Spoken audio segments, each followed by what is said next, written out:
दोस्तों आप सभी का स्वागत है मेरे YouTube चैनल मैथमेटिक्स 2.0 में। जैसे कि आप लोग को पता है कि जियोमेट्री में यानी जो बेसिक मैथ हम पढ़ा रहे हैं आपको, इस जियोमेट्री में हमने आपको क्वाड्रिलेटरल के बारे में पढ़ाया है और उस क्वाड्रिलेटरल में हमने आपको पैरेललोग्राम यानी जो उसके टाइप्स हैं पैरेललोग्राम और रेक्टेंगल के बारे में हमने आपको विश्लेषण दे दिया है। दोस्तों आज का जो विश्लेषण होने वाला है वह हम स्क्वायर यानी वर्ग और रोम्बस यानी समचतुर्भुज के बारे में विश्लेषण करने वाले हैं। दोस्तों वीडियो शुरू करने से पहले मैं आपको बता दूं, यदि किसी कारणवश आपने पिछले वीडियो को नहीं देखा है तो इसी वीडियो के डिस्क्रिप्शन बॉक्स में मैं इस वीडियो का लिंक दे दूंगा, आप वहां से देख लीजिएगा। और हाँ, यदि आप मैथ को और मैथ की भाषा को बिल्कुल शून्य से सीखना चाहते हैं, बिल्कुल जीरो से सीखना चाहते हैं, अपना बेस मजबूत करना चाहते हैं, तो इसी चैनल पे यानी मैथमेटिक्स 2.0 पे ही बेसिक मैथ का प्लेलिस्ट बना हुआ है। आप वहां से जाके एक एक करके सभी वीडियो को देख के अपना बेस मजबूत कर सकते हैं, जिसमें आपको मैथ में और मैथमेटिक्स में बिल्कुल जीरो से मैथमेटिक्स क्या है, क्यों पढ़ते हैं, किस लिए पढ़ते हैं, क्या इसका प्रयोग है हमारे जीवन में, तमाम चीजों को बताते हुए आपको बताया गया है, सिखाया गया है दोस्तों। तो वहां से जाके आप एक एक करके सभी वीडियो को देख के आप अपना बेस मजबूत कर लीजिए।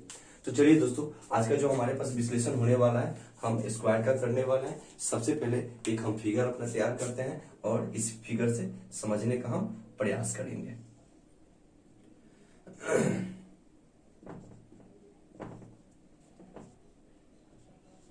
मान लीजिए कि ABCD हमारे पास एक क्वाड्रिलेटरल है, ठीक है ना। हमारे पास क्या है बउआ, एक क्वाड्रिलेटरल है।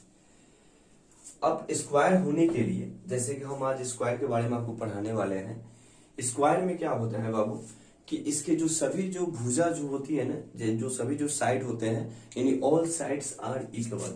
यानी स्क्वायर के लिए टॉपिक एक हमारे पास क्या हुआ कि ऑल साइड्स आर इक्वल, यानी वर्ग की जो सभी भुजा जो होती है ना वह आपस में समान होती है यानी बराबर होती है। यानी कहने का मतलब ये हुआ कि ऑल साइड्स आर इक्वल, किसी भी वर्ग में जो उसकी भुजा जो होती है, चारों जो उसकी भुजा होती है वो आपस में समान होती है, बराबर होती है। यानी यहां से AB बराबर BC बराबर CD बराबर AD होगा। यानी सभी भुजाएं आपस में क्या होंगी, बराबर होंगी। इस स्थिति में हम उसे कहते हैं कि यह क्या है, वर्ग है। साथ ही साथ दोस्तों मैं इसमें बताऊंगा कि every angle is 90 degree in measure. प्रत्येक जो कोण होता है बाबू, प्रत्येक जो कोण होता है वर्ग का वह 90 डिग्री का होता है, यानी 90 डिग्री के माप में होता है। यानी सब के सब क्या होते हैं, समकोण होते हैं, यानी राइट एंगल होते हैं। कहने का मतलब यहां से अगर एंगल A की बात करें ये भी 90 डिग्री होगा, एंगल B भी होगा जो 90 डिग्री होगा, एंगल C भी जो होगा 90 डिग्री होगा और एंगल D भी जो होगा वह 90 डिग्री आपका होगा। यानी कहने का मतलब एंगल A बराबर एंगल B बराबर एंगल C बराबर एंगल D। यानी square is a quadrilateral whose all sides are equal, जिसके सभी भुजाएं आपस में बराबर होती हैं, and all angles are also equal, जिसकी सभी कोण भी जो होते हैं वो आपस में समान होते हैं, and every angle is 90 degree, और प्रत्येक कोण का जो माप होता है वह 90 डिग्री का होता है, यानी समकोण होता है दोस्तों। तब हम इसे कहते हैं यह वर्ग है। साथ ही साथ अगर डायगोनल की बात कर लें तो मान लीजिए कि हमारे पास AC अगर कोई डायगोनल है यानी इसका विकर्ण है, इस स्थिति में यह डायगोनल जो है ना बाबू, इस वर्ग को ना दो बराबर समकोण त्रिभुजों में क्या कर देता है, डिवाइड कर देता है, बांट देता है, यानी दो बराबर त्रिभुजों में इसको बांट देता है।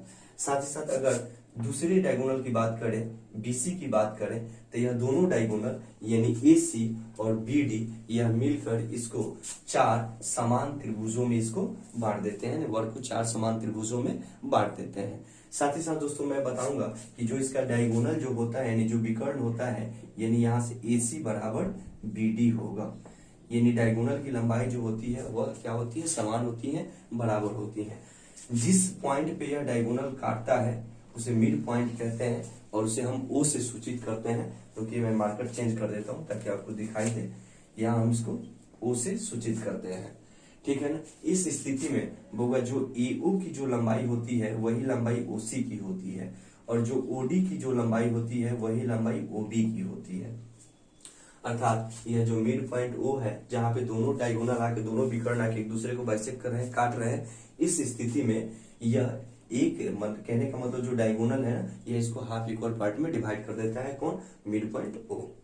ठीक है ना। इसी स्थिति में ए ओ बराबर ओसी हो जाता है, यानी ई ओ की जो लंबाई होगी वही लंबाई ओसी की हो जाएगी। अपोजिट साइड एंगल की बात कर ले अगर मिड पॉइंट को लेकर, तो दोस्तों इस मिड पॉइंट में जो अपोजिट साइड का जो एंगल होगा वह हमेशा इक्वल होता है, यानी एंगल अगर डीओसी की बात करें, डीओसी की बात करें, डीओसी यानी इस एंगल की बात करें, यह एंगल हमेशा बराबर होगा एंगल ए ओ बी का, यानी इस एंगल का, यानी अपोजिट साइड एंगल भी ऑलवेज इक्वल। इसी तरह एंगल सी ओ बी बराबर हो जाएगा एंगल ए ओ डी का। उम्मीद है कि आप समझ पा रहे होंगे दोस्तों। यही जो चीज है जो हमें स्क्वायर के बारे में सीखना था, जानना था, जो मैंने आपको बताया। मैंने आपको बताया कि इसमें ऑल साइड्स आर इक्वल। ठीक है। एवरी एंगल इज 90 डिग्री, प्रत्येक कोण जो होता है 90 डिग्री का होता है, इसीलिए सभी कोण क्या होते हैं? आपस में समान होते हैं, बराबर होते हैं। जो इसका डायगोनल होता है, दोनों डायगोनल क्या होता है? समान होता है, एक जैसा होता है नहीं, बराबर होता है, यानी एसी बराबर क्या हो जाएगा? आपका बीडी हो जाएगा। ठीक है ना। डायगोनल का जो मिड पॉइंट जहां पे एक दूसरे को बाइसेक्ट करते हैं उसको मिड पॉइंट करते हैं, और वही मिड पॉइंट इस डायगोनल की लंबाई को हाफ इक्वल पार्ट में डिवाइड कर देती है। एरिया और पेरीमीटर की बात करें दोस्तों, तो मैं आपको बताऊं, हालांकि मैंने डिसाइड किया है कि जब मैं मेंसुरेशन पढ़ाऊंगा तो इसके बारे में चर्चा करूंगा, फिर भी मैं आपको बता देता हूं जो इसका एरिया जो होता है, यानी area of square, area of square वह हो जाता है आपका साइड स्क्वायर, साइड स्क्वायर यानी साइड गुने साइड। ठीक है ना। और पेरीमीटर की अगर बात करें, इसके परिमाप या परिमिति की बात करें, यानी पेरीमीटर,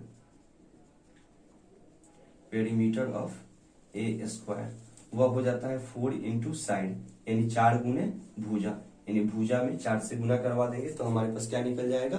पेरीमीटर निकल जाएगा, यानी इसकी टोटल लंबाई निकल जाएगी, चारों भुजा की टोटल लंबाई निकल जाएगी। या आप चाहें तो इसको A B plus B C plus C D plus A D भी लिख सकते हैं। इस पर में भी आपको चारों भुजा की क्या मिल जाएगी? लंबाई मिल जाएगी, यानी टोटल उसकी लंबाई मिल जाएगी। उम्मीद है कि आप समझ पाए होंगे कि स्क्वायर क्या होता है और वर्ग क्या होता है, इसके बारे में हमें क्या क्या चीज जानना है। चलिए दोस्तों, अब आगे हम जानेंगे रोम्बस के बारे में।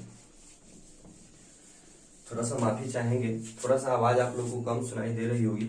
रीजन ये है ना, थोड़ा सा मौसम की वजह से थोड़ा मैं भीग गया हूँ। जैसे कि आप लोग को पता भी है कि अभी मैं बहुत ज्यादा स्वस्थ नहीं हूँ, थोड़ा सा फीवर भी हो गया है, गला में खसखसाहट भी हो रही है, गला फंस रहा है और सर्दी खांसी दोनों हो गया है। इस स्थिति में थोड़ा सा बोलने में कठिनाई हो रही है, थोड़ा सा गर्दन यहाँ पे दर्द कर रहा है और गला फंस भी रहा है, तो आवाज थोड़ा सा स्लो हो गया होगा।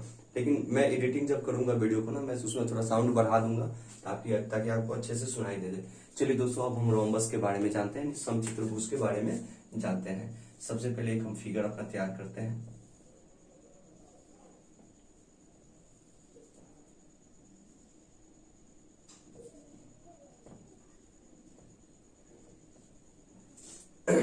मान लीजिए कि हमारे पास एबीसीडी एक रोम्बस है।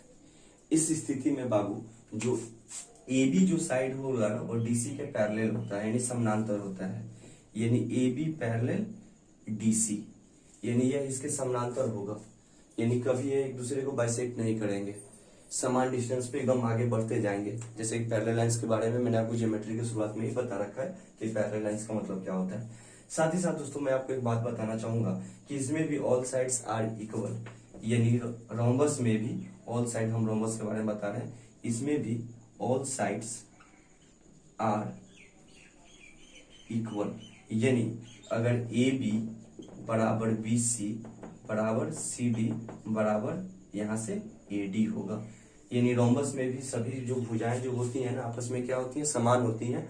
और यह ए बी पैरेलल क्या होता है? सी डी होता है। और हाँ, मैं एक चीज बताना भूल गया था, स्क्वायर में भी जो होते हैं ना आमने सामने की भुजा वो पैरेलल होती हैं, समानांतर होती हैं, याद रख लीजिएगा, थोड़ा ध्यान में रखिएगा।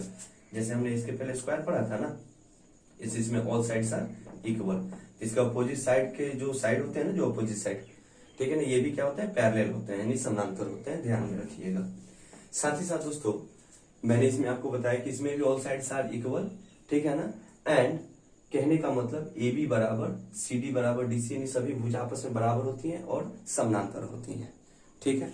लेकिन all angles are not equal, यानी यहाँ पे और ऑल एंगल्स ही क्या, इसमें से कोई भी एंगल एक दूसरे के जैसा नहीं होता है, यानी ऑल एंगल्स आर डिफरेंट, यानी सभी जो कोण होते हैं ना वह अलग अलग होते हैं, यानी angle A not equal to the angle B, not equal to the angle C, not equal to the angle D, और कोई भी 90 डिग्री के बराबर में नहीं होता है, यानी not equal to the 90 degree.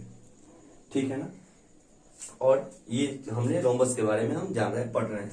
साथ ही साथ रोम्बस का जो डायगोनल होता है, जिसमें डायगोनल हमारे पास क्या है, एसी है, यह not equal to the BD, यानी जो डायगोनल है, यानी एसी जो डायगोनल है वो डायगोनल बीडी के बराबर में नहीं होता है, यानी इसके इक्वल में नहीं होता है। लेकिन यह जिस पॉइंट पे काटता है, मान लीजिए कि अगर यह ए पॉइंट पर बाइसेक्ट कर रहा है तो यहाँ से ओ इज मिड पॉइंट, इस स्थिति में ए ओ यानी ए ओ बराबर ओ सी होगा और ओ डी बराबर ओ बी होगा। ठीक है ना, क्योंकि यह जो है मिड पॉइंट, जिस क्षेत्र में, जिस हिस्सा में और जहां पे एक दूसरे को क्रॉस करते हैं, काटते हैं, बाइसेक्ट करते हैं, उस स्थिति में यह मिड पॉइंट जो है ना, इस डायगोनल को क्या करते हैं, हाफ इक्वल पार्ट में डिवाइड कर देता है, बांट देता है। साथ ही साथ दोस्तों मैं बता दूं कि इसके डायगोनल, जहां पे डायगोनल इसके बाइसेक्ट करते हैं, काटते हैं, उस स्थिति में इसके डायगोनल पे, उस पॉइंट पे 90 डिग्री का कोण बनता है। ठीक है ना, यानी जहां पे इसके दोनों डायगोनल एक दूसरे को काटते हैं, बाइसेक्ट करते हैं, उस पॉइंट पे क्या बनता है, चारों तरफ से 90 डिग्री का कोण बनता है। ध्यान रखिएगा, चारों तरफ से 90 डिग्री का कोण बनता है, यानी यहां से एंगल की अगर बात करें, एंगल DOC, एंगल DOC, तो ये क्या हो जाएगा, 90 डिग्री का होगा। ठीक है ना, यानी रोम्बस का डायगोनल जहां पे एक दूसरे को बाइसेक्ट करते हैं, वहां पे 90 डिग्री का कोण बनाते हैं।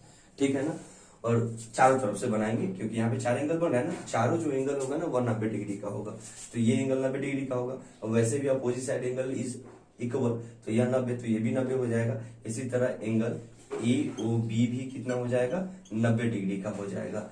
एंगल AOD की बात करें, AOD की बात करें, ये भी 90 डिग्री का हो जाएगा, और एंगल COB की बात करें तो ये भी क्या हो जाएगा, 90 डिग्री का हो जाएगा। उम्मीद है कि आप समझ पा रहे होंगे।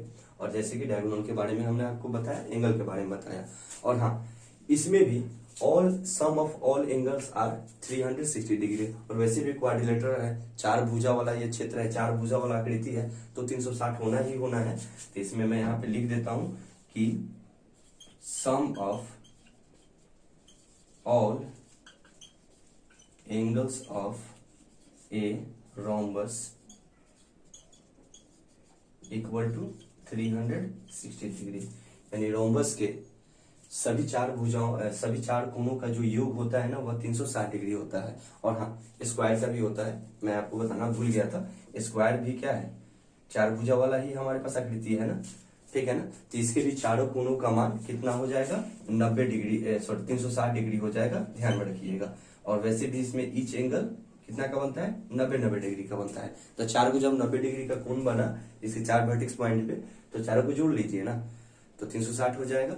और वैसे भी किसी भी क्वाड्रिलेटरल के लिए, किसी भी 4 भुजा वाला जो भी आकृति हो, उसमें अगर सभी कोणों को जब हम जोड़ेंगे, ध्यान रख लीजिएगा, कभी मैं बताना भूल जाऊं, मिस कर दूं किसी फिगर को लेके, आप ध्यान में रखिएगा कि 4 भुजा वाला आपके पास फिगर है, आकृति है, तो उसकी चारों कोणों का जो योग होगा वह हमेशा 360 डिग्री होगा।